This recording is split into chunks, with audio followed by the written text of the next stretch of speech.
Welcome to another edition of Locked On Texans and Jaguars. We finally got together for our annual crossover. It's biannual because we do it twice a year. Our biannual crossover here. Welcome in my boys John Hickman and my boy Locked On Tone. What's going on, fella? What's going on, man? Happy to be talking football. 22 weeks in a row where we talking football from college to NFL. So to all you ladies out there, you got to understand what we are finally happy to be a part of. Are y'all really happy to talk to John? You really happy to talk to me, man? Are you happy to talk to me?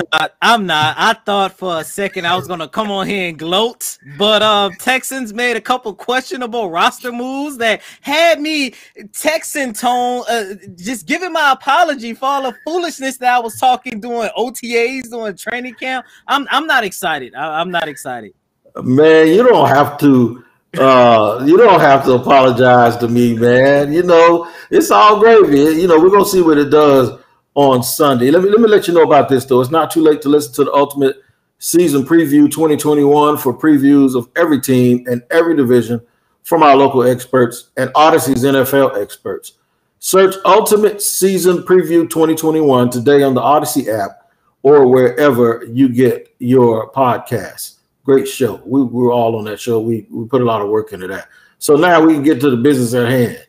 I hear that it's quiet on our front. I don't know what's going on there with you guys, but it's pretty quiet on our front. The Jaguars, all they did today was name team captains. They named team captains, and I'm pretty excited about the fact that it's probably who you thought it was going to be. No noise has been made other than that, but I hear there's rumblings in Houston, and that's probably why my man started apologizing to me. So tell everybody here what happened today in Houston that's going to affect the game on Sunday. Well, honestly, if you don't mind, Cody, I got it. One thing that happened today is that really affect the game on Sunday, but Bradley Roby will be going to New Orleans.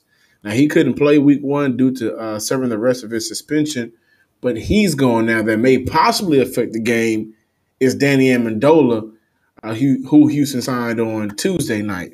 So between those two part of news for Houston, right now the Texan Twitter streets is not safe for nobody. Everybody is up in arms. Is very unpleasing to the average Texan fan. I will say that I think we need to take a step out of our feelings very quickly and think about who we have here as our DC now. We have Lovie Smith, who likes to run that Tampa 2 defense. We do not have a corner that excels in man coverage, but if there was a cornerback that didn't excel at all, it would have been Bradley Roby. He's more of a man cover type of cornerback. Him and zone don't go hand in hand. And so while the move saves Houston $9.2 million, which is good, you get a cornerback in Jimmy Moreland who can play that zone coverage a little bit better than what we saw Bradley Roby be able to do. Take your feelings out of it, even though he's probably the best talent in that secondary. It was a good move defensively and schematically. You think so? Because what I'm trying to do is really figure out why this late in camp.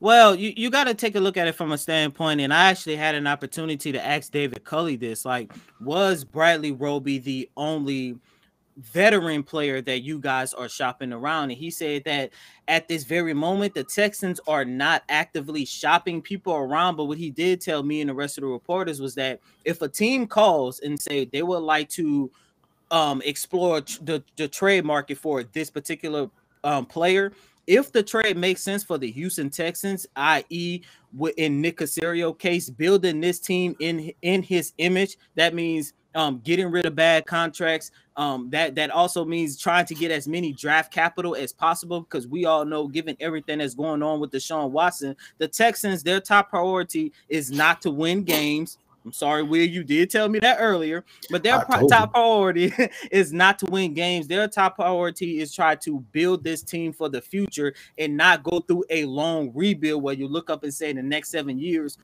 made the playoffs since 2019. No, they're trying to get this ship started right now. So that is what went on behind the scenes with the Bradley Roby trade. And when you take a look at the New Orleans Saints, they are in need of a cornerback. And I'm pretty sure the Saints called up the Texans. Hey, what would it take for us to get our hands on Bradley Roby, who is by far our top corner? But if you bring him on to the Saints, he could possibly be their second best corner. It would actually help their defense as well. But you take a look at that standpoint, I'm very interested to see what did the Texans get back in this trade, because at the time of this recording, it's been a whole 12 hours since the news broke. We still do not know what the Texans got back in this trade. But when you take a look at the fact, knowing that Nick Caserio is not wasting any time hitting the reset button, hitting the rebuild, he wants to build this team in his image. Plus, I'm pretty sure that the Saints probably did give the Texans a good package in returns to get their hand on Roby, because like I mentioned, they was desperate for a corner. It kind of makes sense. Yeah, it seems like it makes sense. I tell you what, I thought Bradley Roby would be playing Jacksonville on Sunday. Instead, he's playing in Jacksonville on Sunday, while Jacksonville's players are actually in Houston. No, he's not going to be playing because he's still serving that 1-game suspension for that he got last year. Okay, but he'll be on the sidelines. I guess he'll be with the team as the Saints come here instead of playing at home. They're going to be hosting the Packers, but kind of a weird scenario. I really did think that I thought you guys were going to be set because you was blowing so much smoke at me talking about how y'all was going to beat Jacksonville, and now you just as humble as you can be, man. I'm gonna tell you, you know what, man? I ain't never seen somebody so humble. You know what you remind me of? I saw a gazelle get lost, and all of a sudden it was around a whole bunch of lions on the animal planet. And what it was one female lion. She just protected the gazelle and wouldn't let anybody eat the gazelle until the gazelle got fat enough to feed all of them, and then they devoured her. That's what I'm gonna do to you in the rest of this show today, man. Because now you're trying to be all humble with me, and you were blowing. I came on there huffing. There ain't nothing like coming on here huffing, ready to fight, and now you want to be nice, man. But it's all good, man. Y'all my brothers from another mother. Here's what we're gonna do, though. I do have a quick question, Wig, if you don't mind. Cam Robinson is back. He's expected to play on Sunday, right? Right. How confident are you in that ankle, in that whole situation with Cam Robinson and his ankle? How confident are you going into week one, really for the entire season, in Cam Robinson? I'm as comfortable as I can possibly be. I thought they needed to address the line for 2 straight years. They didn't. The past administration or this administration. They feel like it was their strength. So they in the last 2 years, they've added 2 players, one in the 2nd round and one in the 4th round, because I guess they thought they were okay. I disagree with them, but there's no need for me to argue about it because it's their decision. So they're comfortable with the guys. And I know before we started, you asked me if I wanted Larry Matonsa. I said if he'll play right tackle, because Cam Robinson has never in his life played anything other than left tackle, and they franchise tagged him. So that means to tell me that they're pretty comfortable with it. We're going to talk about the Jaguars offense and Houston offense in segment 2, and then both defenses to get ready for this crossover in segment 3. And we'll do it in just a second. We have some messages for you from Locked On Jaguars and Locked On Texans. Attention gamblers of all shapes and sizes. Our friends at Manscaped have a can't-miss bet for you today. The leaders in male grooming just launched their 4th-generation performance package. The betting odds are in your favor, and when you use the Lawnmower 4.0 across the board, this is a package that get you in the mood for whatever your gambling heart desires. Ready to take a leap to male grooming royalty? 2 million men have already joined Manscaped, the movement, by going to Manscaped for 20% off and free shipping with the code Locked On. That is free shipping with the code Locked On. And we are back, ladies and gentlemen, with this Locked On Jaguars and Locked On Texans crossover edition as we head closer to week 1 of the regular season. Now, as Wig alluded to, we are going to talk about the Texans offense and the Jaguars offense. And guys, listeners, look, at this very moment, I honestly don't know what to make of the Houston Texans offense. We have Tyrod Taylor as our starting quarterback, but it seems like he's going to be entering this first game with not a lot of weapons. If you guys don't know, the Houston Texans did name their 53-man roster, and at the time, they did have only 5 wide receivers and 5 running backs. This is going to be a very run-heavy offense. But the only positive I would say entering this first game against Jacksonville is the fact that Anthony Miller, a guy that I've been high on, John has been high on, a lot of people has been high on because we saw the potential there in Chicago, but it never seemed like he had a fair opportunity there. With the departure of Kiki QT, Anthony Miller has a great opportunity to showcase what he can do out here on the football field. The only issue is Anthony Miller did get hurt in the preseason opener against the Green Bay Packers. He sustained a slightly separated shoulder, but he's been at practice on Monday and on yesterday. And when the Texans released their injury report, he was not on there. So it seems he may be good to go. I did not have an opportunity to ask David Culley whether or not Miller is good to go, but judging by the injury report, that might be one of, if not the only positive that the Texans fans can look forward to as we head closer to the season opener. I'm going to go with a positive and a negative. A positive, Laramie Tunsil, who got off the COVID list. He's back in that start lineup. He will be expected to play in week 1. A negative, Charlie Heck, who is on the COVID list, will not play come week 1. And I look at a Jacksonville Jaguar defense that's so young, talented, strong, speedy, quick in their front 4 defensively, and that worries me a lot. That really does. Now, when we look across the entire league, you got the 49ers. They have a good young defense in their front 4. We know about San Francisco. They have a very good young defense. We look at their front 4 players. Jacksonville is right up there with some of the teams that have those front 4s that can get to you at times without sending an extra man. That really does worry me, and I think overall Jacksonville does check off a lot of boxes that Houston may not, but I thought offensive line with Charlie Heck starting, that was one of those where you can kind of check it off for who may win at different moments of the game. Now, Jacksonville clear-cut favorite to win that battle, which will affect what I think can possibly be with this Houston offense with those 5 running backs, because we have 5 running backs on this roster. I got an answer for you when we talk defense in the next segment for what we'll look for. They're running a Baltimore 3-4 now with they're going to have some 4-man fronts in the nickel. But just think about the Ravens and the way that they played with all of those different guys standing up. They made a real big effort to stop the run. First, I'm going to tell you what to look for with the Jaguars offense. A friend of you guys, Duke Johnson, is on the practice squad, so he's not playing yet, but I think they did that just to get him up to snuff to kind of make up for some pass catching that they lost when they lost Travis Etienne for the season. You're going to get a heavy dose of James Robinson and Carlos Hyde with a lot of play action. Urban says they're not going to design runs for the number 1 overall pick, but his legs will be involved. I anticipate a lot of bootlegs. I anticipate him going down the field a lot because DJ Chark will be back. He missed all the preseason with a broken hand, but he's back practicing. Marvin Jones Jr. is obviously the guy who may get the most looks because he's a veteran, who's going to be sort of the outlet, if you will, for Trevor Lawrence.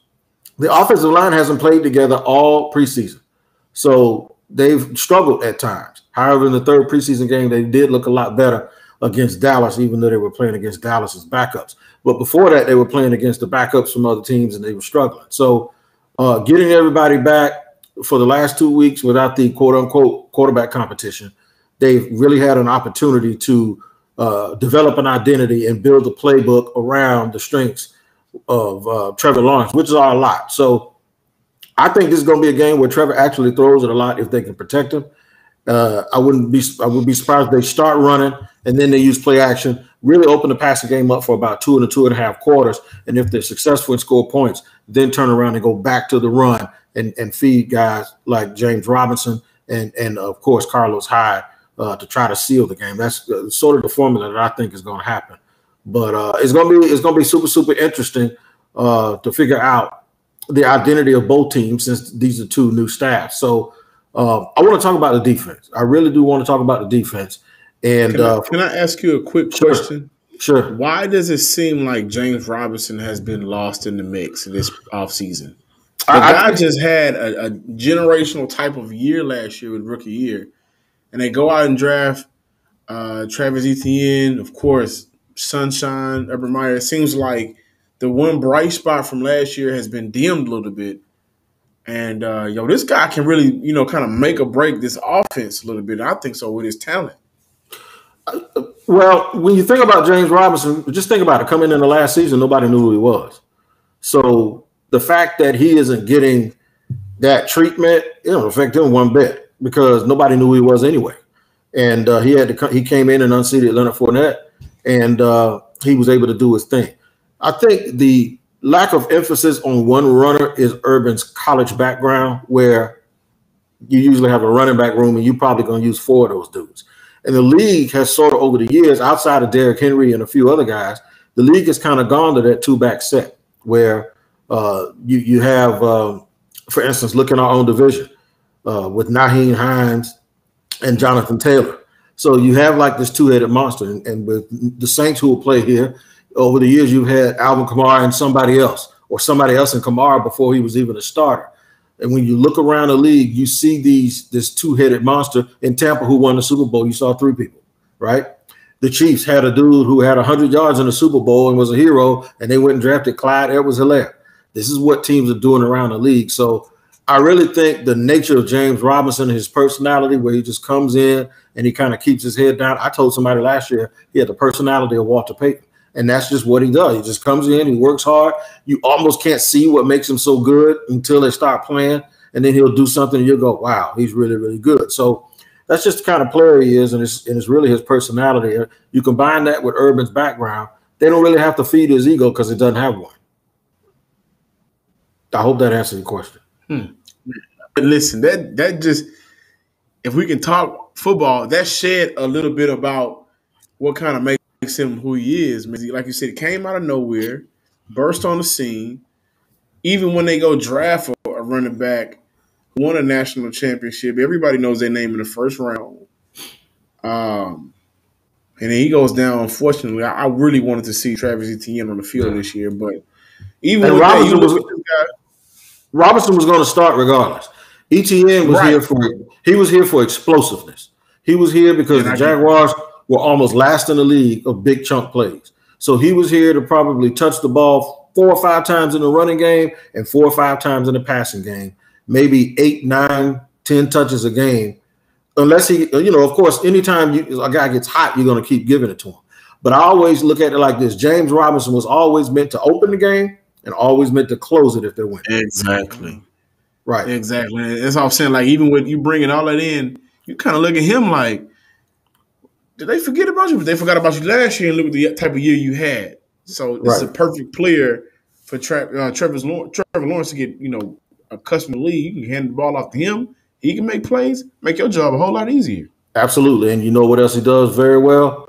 Pass protect. And when you can pass protect for and Travis Etienne was probably going out into the formation. But when you can pass protect for a young rookie quarterback who has legs and just buy him that extra time that he needs to get the ball off, it's always going to help. We're going to step aside real quick, and I'm going to give you a couple of these live reads. I'm going to give you a couple of sponsors, and then when we come back, we're going to talk defense. Let's talk defense, and this is going to be fun because both teams are making switches with how they play this year. I'm going to let you know about BetOnline. BetOnline is the best place for all of you guys to go and make your bets on the games this season. It's the start of the season now, come this Sunday for us, but on Thursday, there's a big game, and I got something to tell you about that. You need to head to the website to use your mobile device to sign up today to receive a 100% welcome bonus on your mobile device or your laptop. Now, be sure to take advantage of the opening day super promo. Make a bet on the Thursday, September 9th game between the Bucs and those Cowboys. And if you lose, your wager will be refunded up to $25 for new customers only when signing up and using the promo code NFL100. Now, for the rest of the customers, when you go, you're going to get a 100% welcome bonus when you sign up to play by using the promo code Locked On.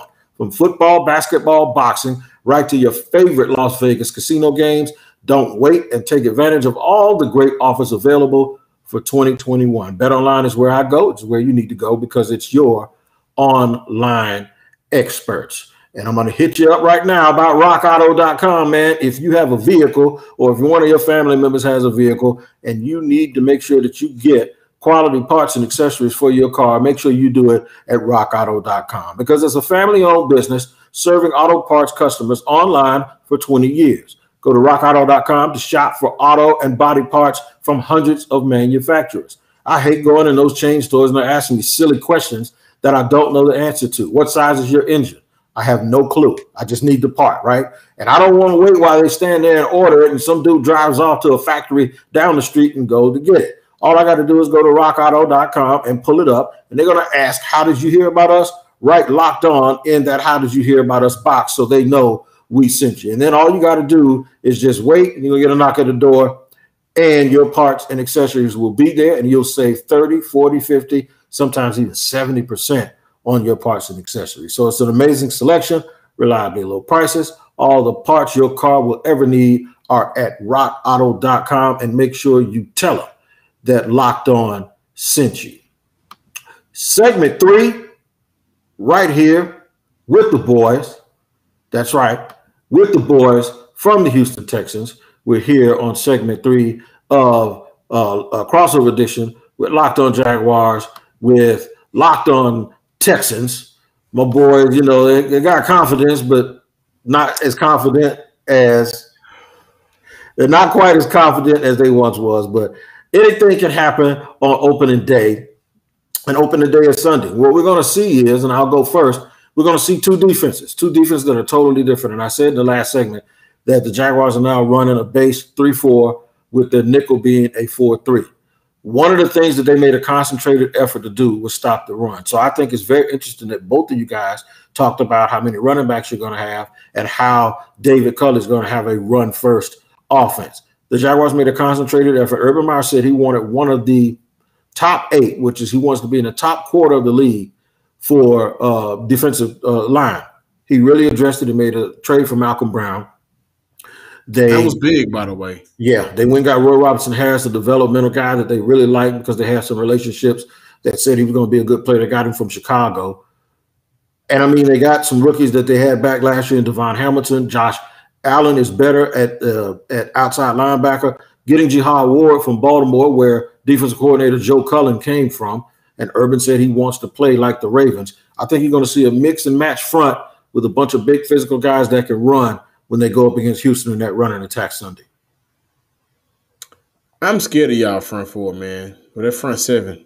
I like I mentioned early in the show, like what you just did was say why you think they're going to be much better. And what I'm thinking about is why they were already kind of good. So you mentioned going out and getting a new D-line coach, addressing players, pieces on that defensive front. We thought you could have been better. And then year 2 of Kevin Young, I'm thinking, okay, year 1 really wasn't that good.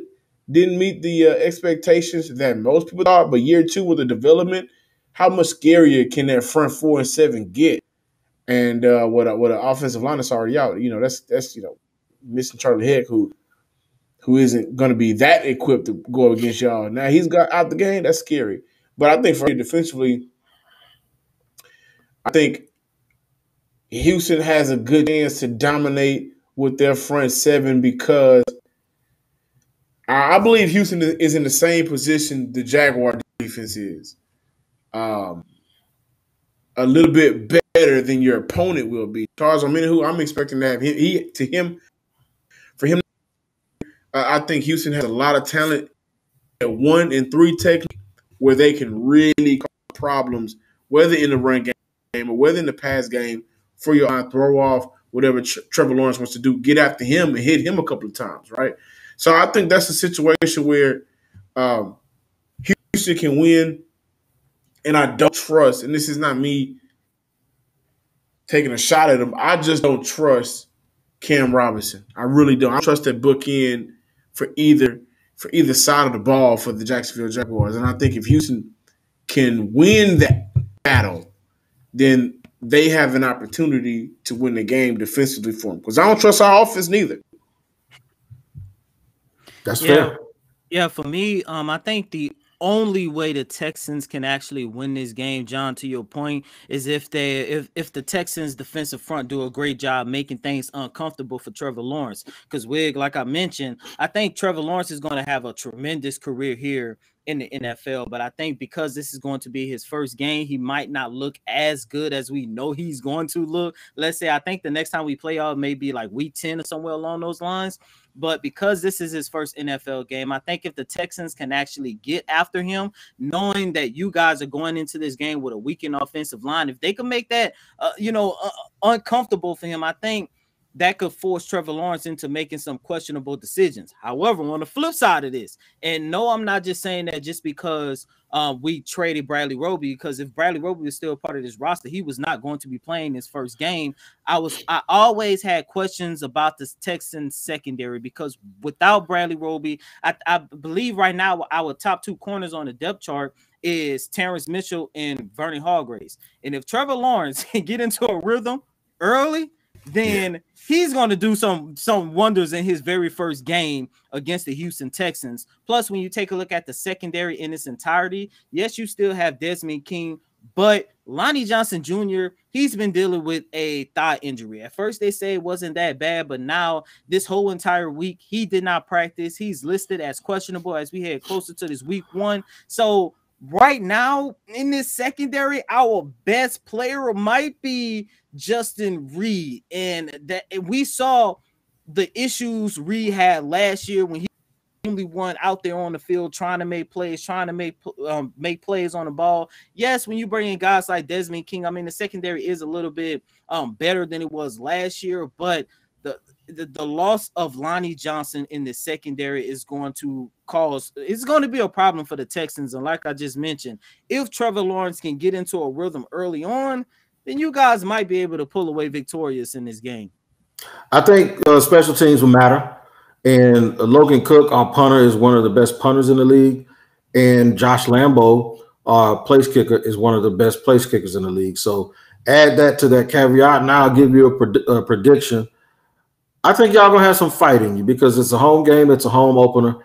And I do think, as much as I teased David Culley about his wardrobe choices or whatever, that was just gamesmanship on my part. I'm really always excited when a longtime assistant gets an opportunity to be a head coach, just like I was very, very excited about Bruce Arians when he finally got his shot. So I'm excited for him. I wish it was under better circumstances because obviously I think we need more minority coaches in the NFL. But I do think it'll be good for a while, but I think the Jaguars, they have a little bit too much continuity going for them where they're trying to get good players right now, and Houston's unloading good players to move into their future. So I'm going to say Jacksonville 33, Houston 17.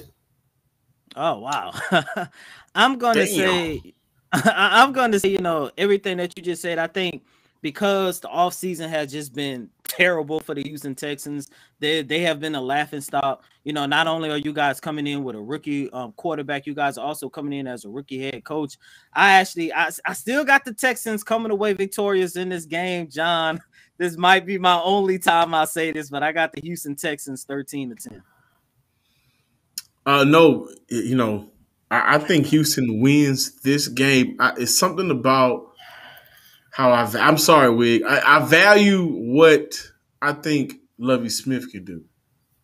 Maybe now that may be an area of the team where I may be overvaluing it right now. I just saw the difference between last year and this year in 3 games and the development of players.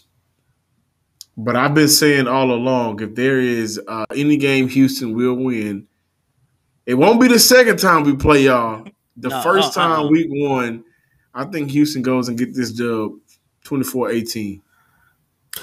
All right, so the good news is for everybody, whether you agree with him or you agree with me or agree with them and agree with me, you can go watch the Locked On Bets podcast with your boy Q and expert Lee Sterling. They're going to give you all of the good beats, bad beats, pick of the day, tell you what to stay away from, and hopefully they'll speak right to you and tell you to stay away from whatever they just said, because there's no way in hell that the Jaguars are going to lose to Houston. But with that being said, it's always fun to do this crossover, man. And I'm glad the Texans and the Jaguar fans got the chance to see us act a fool like we always do.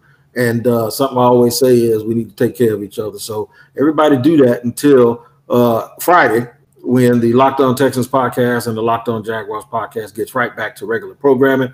And we'll see what happens this weekend when football. I'm just glad Toe finally meeting level. And I know you guys are too.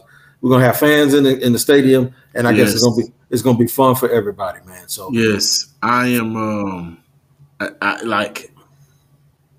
I feel like football is different this year. Last year, we knew it was like at any moment it was gonna shut down.